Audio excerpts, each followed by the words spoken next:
Are new laws being enforced in Seattle? People living in the Greenwood neighborhood are really questioning exactly that after this shooting caught on camera in front of people's homes right in the middle of the day.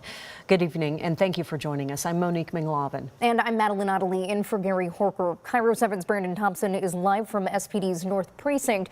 Brandon, you spoke with city leaders who say there appears to be a disconnect. Yeah, well, look, this new law is complex. There are pieces of it that have never been tried in the nation before.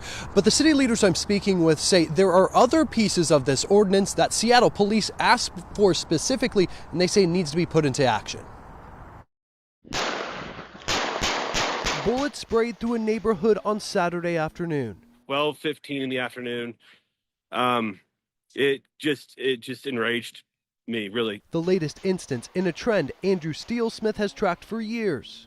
We've seen a lot of videos of gunshots, gunfire. This level of open and ongoing gun violence, which is what was the impetus for the commercial sexual exploitation legislation that I sponsored, happening in our city is unacceptable.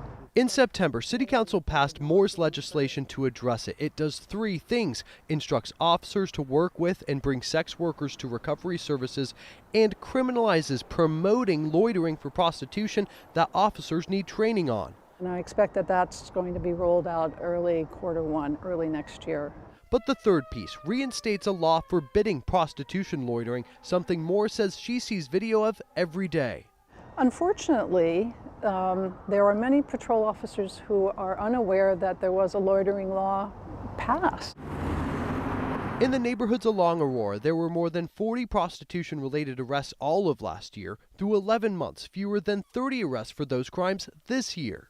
It's been months at this point, so this is something that we need to figure out. What is your message or call to SPD leadership to get the loitering piece of this law enforced? We really need some person to sit down and take control of this, to make sure there's no sense of urgency about what's happening up there.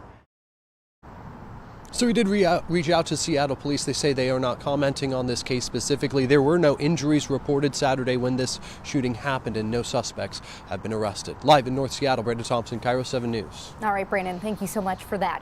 Let's go in depth. Seattle police data